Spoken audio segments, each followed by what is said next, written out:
Hey, everybody, it's Seth.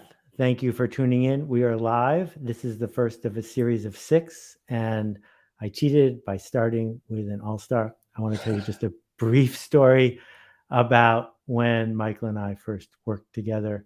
It still sits with me. It wasn't easy to produce a book with dozens and dozens of different authors, but it was worth it because MBS and I were able to somehow create enough magic to save the lives of tens of thousands of people, thanks to people like you, readers, who showed up and made a difference. Michael, how are you? It's been so long. It's great to see you. Seth, it is so, that End Malaria book that we produced back when you were running the imprint, I talk about it still because not only did it feel like a project that really made a difference in the world, but you helped kind of be braver and bolder about what the possibilities of that book was all about. So, yeah, I think we raised, I'm not sure, like maybe $400,000, and that went to buying mosquito nets. So we really did save lives with that book. It was special.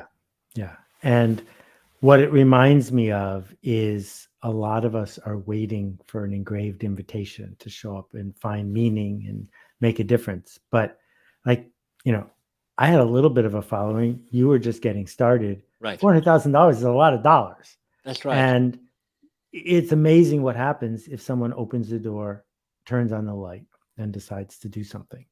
And your work is just all about Thank you. Well, to your point, and I think this is one of the points in the course and the book, which is it takes a certain amount of persistence as well. Because I had this idea and I went to Workman, who had published a previous book of mine, and they're like, sure, we can try and make it work, but it's tricky and it's complicated. And it kind of went away. But then the guy who was then the publisher of Workman, he'd taken over from Peter Workman, who we both knew and admired. He said, Seth's doing something interesting. Why didn't you go and talk to Seth about it? So then I kind of pitched it to you and it kind of went from there. So part of this idea of a song of significance is, if the first note is a bit croaky, keep singing because the right audience will show up and you'll find your people and you'll find your song, and then magic starts to happen. Yeah. So let's go over the agenda for today. And thank you for kicking that off. We're going to take questions, post them in the comments. We'll do our best to answer them. This talk doesn't last too long. So if you have a question, do it soon. I need to remind everybody, because I haven't said it yet, just for showing up, you can check out the door prizes where we got a form. It's only for people in the US because shipping around the world is too hard. There are a limited number of them, but you can see some really cool swag. If you're interested in Michael's groundbreaking books and courses, this is where you find them. I just got to say, word for word and book by book, the wisdom that you are stacking up and offering people. Just the blog post you wrote about how to self-publish a book. I mean, and the new book, which you got a copy to wave around there. I do. It's just what a coincidence. Print copy arrived yesterday, so it's very exciting to hold a book up. But thank you. Yes. Yeah. That part never gets old. Oh, so exciting opening the box. And here's mine, as long as we're both doing show and tell. Beautiful. Yeah. And the idea is that it's all generative and that this just keeps advancing and moving things forward. So the question I want to start us off with is, when I talk to people about significance, the best job they ever had, bringing meaning to work, often they respond with my boss won't let me. Right. So talk about how the relationships that we have at work have an impact on the way we're able to do our work. Yeah. I mean, our working relationships have such a strong influence on our success and our happiness. And there is a way that we are sometimes passive to that. We cross our fingers and we hope for the best. We're like, oh, I hope I've got a good boss who gives me permission and who sees me and who calls me forth and who gives me the right feedback at the right time. And we wait for the magic to happen.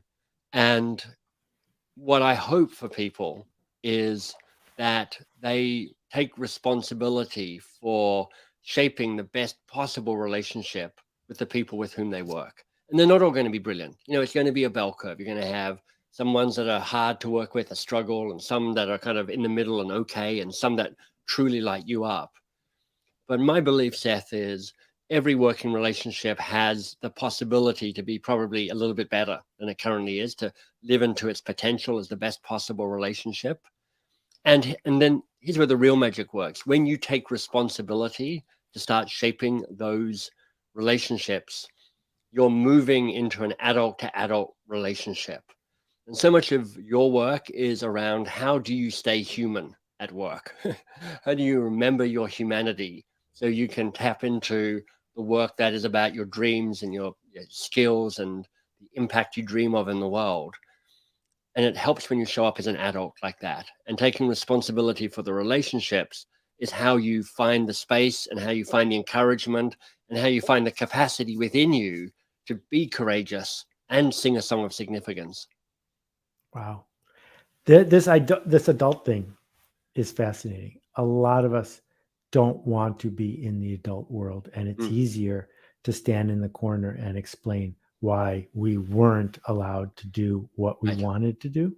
And so calling people out and saying better is possible, better isn't easy. That's part of why it remains better.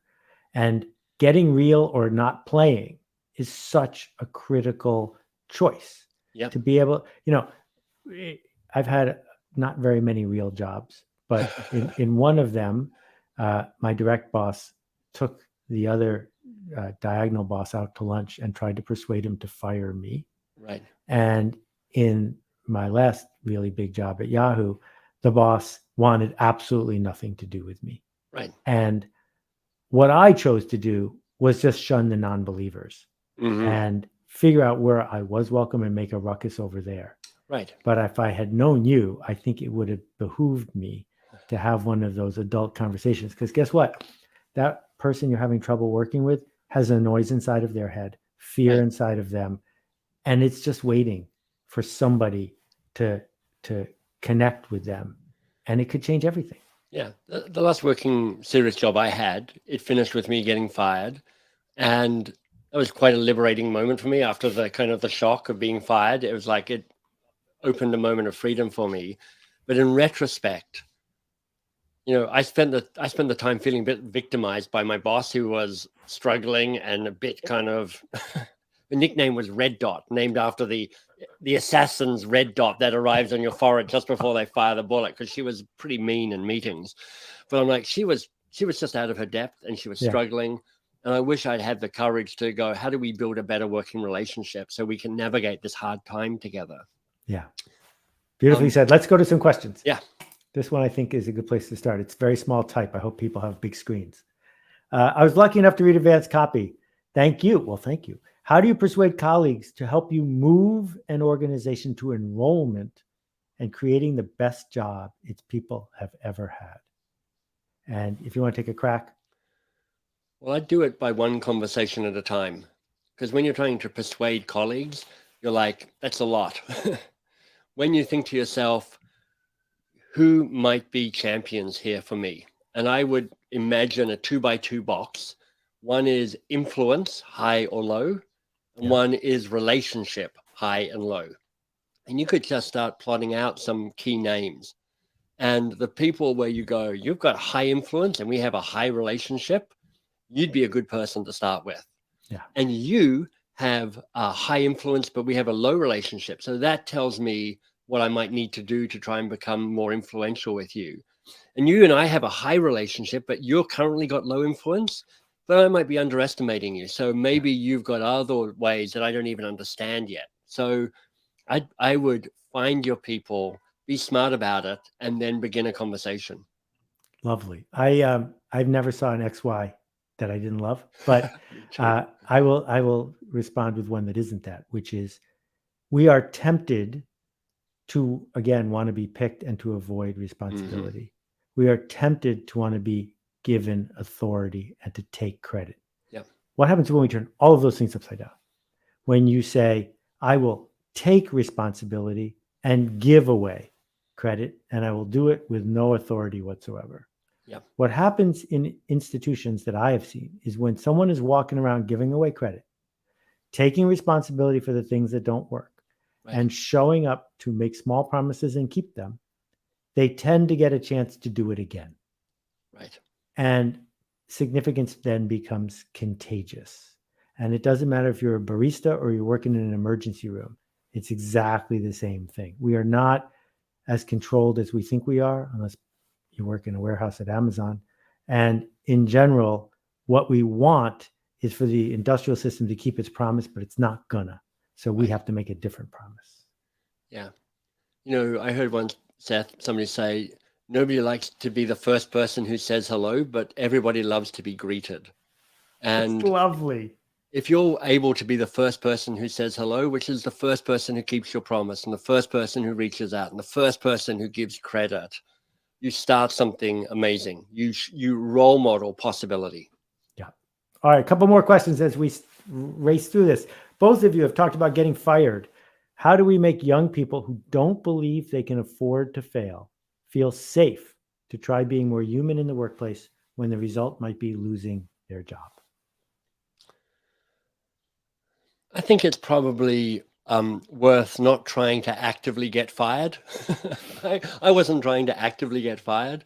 But there is a way that it's helpful for not just young people, but for everybody to learn how to um, understand risk and understand what's at risk. And it feels to me, and I'm guilty of this as well, that so often we can kind of slightly catastrophize risk, which if it goes slightly wrong, it will all go wrong. And I will lose my reputation and I would lose my relationships and I won't get promoted. In fact, I'll get demoted and kind of that misery kind of goes on. But what I've learned is that people and teams and organizations have more capacity for risk and failure than you might think, particularly if you've done the work to build a relationship that feels safe and vital and repairable. So an investment in how will we work together? What's our shared tolerance of risk? What does failure look like? What would you fire me for? I mean, what would be the egregious thing that would actually get me fired?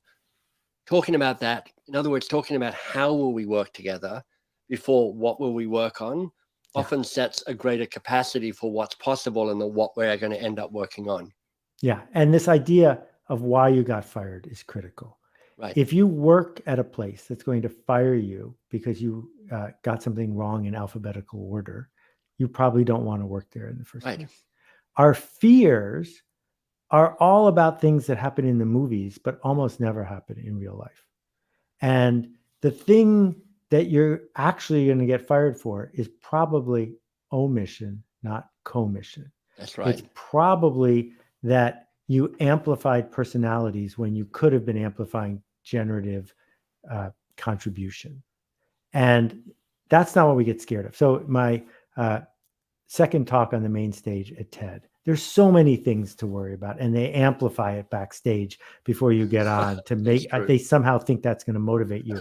And I walk on stage after having thought through so many of the things that I needed to worry about.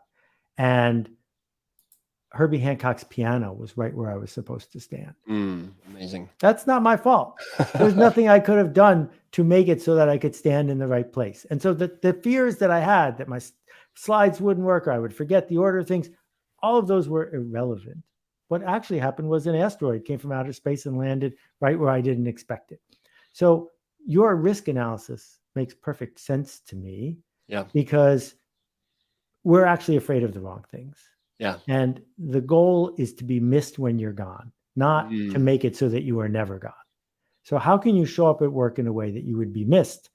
And then if you get fired, you get fired, but you'll get hired right away if you're the kind of person that's already missed when they're gone. All right. Let me jump to another question here. Question for you from Vidron. Does influence come from position within a company or something else? Well, certainly your position in a company can give you influence, but I suspect, I just think things get done through people. And if you have, and therefore influence often beyond the positional power, which you either have or you don't have, but what all of us can control is the type of relationships that we have with the people with whom we work. And so I think influence comes from nurturing relationships. I think influence comes from a sense of self and knowing who you are. And then I think influence also comes from being willing to ask for what you want, knowing that the answer may be no. That's the language I use to describe the adult to adult relationship, which we talked about a All right, little say it earlier again on. slowly. Asking for what you want, knowing that the answer may be no. And that requires two things. It requires you to get clear on the challenge and what you want, and that takes some work. And it requires you being willing to hear no and not say this is a disaster or a personal failure. It's just an accumulation of no's to get me closer to the yes. Love that. Let me amplify it if I could, not having thought about this nearly as long as you. I think before you ask what you want, it's helpful to say, I assert that we want this. Because if you are correct that we want this, then when you say, I want the ability to do that, all you have to do is be able to build a bridge between this and that. Nice. But if you're wrong about what we want, now you're way more likely to get a no. Right. Because it's true that people ask for a raise really poorly and not often enough. But if you show up every single week asking for a raise, it's not going to end well because you have misjudged what your boss wants. Your boss does not want you to get a raise every week. And so the more we can be in alignment about the change we seek to make, the more likely it is that we will be able to dance this dance. That's right. Muhammad Ali wrote what's known as the shortest poem in the world, and it's simply me, we. And this kind of sense of like, how do you move from just knowing what you want, but then going, how do I get onto the other side of the table and have a sense of what we might want? Right. Unlocks potential in collaboration. Yeah. All right, we're going to take 3 more. Here's one from Mildred.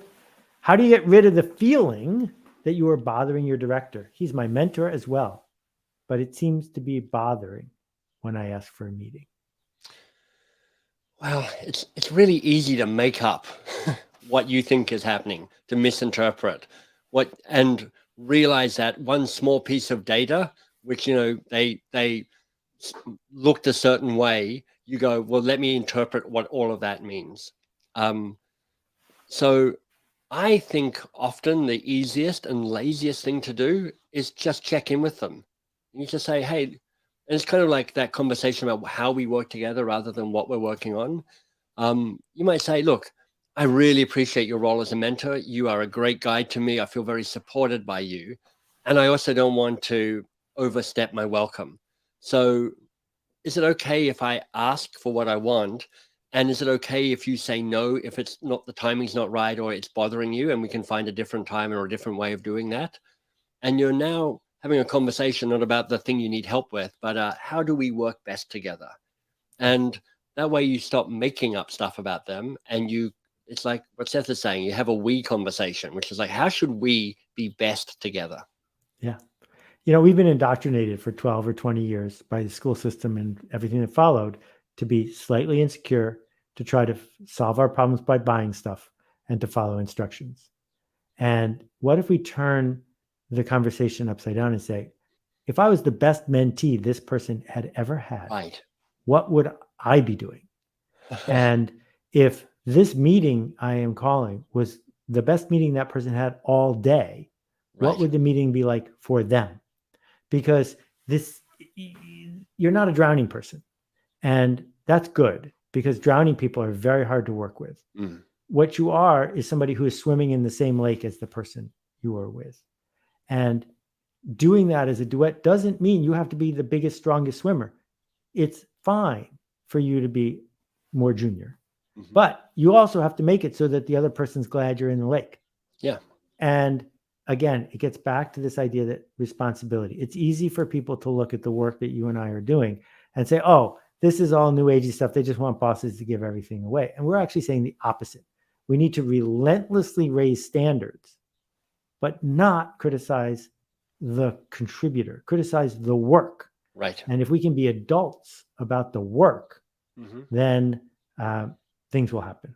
All right. I want to see if it's very hard for me to do this all by myself, but I'm working on it. Okay. Last one from Sarah. Sarah says, failures happen to us all. Can we speak to the difference between evaluating what happened in order to grow from it versus getting stuck in the past and not being able to move on? Seth, you and I both admire Ben Zander. And one of Ben Zander's teachings in his book, The Art of Possibility, is when things go wrong, you throw your hands up in the air and you go, how fascinating. And part of why that is liberating is because it first physically shifts your body. It moves you out of the phase into the I'm kind of open to it. And secondly, it says, what can I learn from this? Because how fascinating is a position of curiosity. And thirdly, it implies this too will pass. So that is a kind of tactic in the moment. But I also just try and hold a position of kindness to myself, which is I did the best I could with who I was, with what I had in the moment I was in. And I just think that's true all the time. I'm always trying to do my best, and I still fail, and I still screw up, and I still make mistakes. My job is to learn from it, put down the weight of that moment, and move on and try and be the next best version of myself. There's a 5-letter word that we will close with, and the 5-letter word is a deal killer. It is the soul sucker, and the word is shame. And people will try to put shame on you, and you have to work to not receive it. What happened yesterday happened. It might be a gift, it might be a penalty, but it happened. And maybe if you had yesterday over again, you could avoid it, but you don't. You get tomorrow, only one time. And if you walk into tomorrow filled with shame, you cannot be the contributor you're capable of being. So what happened, happened. We cannot deny it. We can learn from it, as Michael just pointed out. And then what? How do we then turn that into an opportunity for better? That's right. So I'll be back soon. Follow Michael online. Go to mbs.works. The books are great, and you have had such an impact on my life. Thank you. You've had an impact on mine as well. Thank you so much. Thanks, everybody. It's been lovely to talk to you all. Bye-bye. Go make a ruckus all. Bye-bye.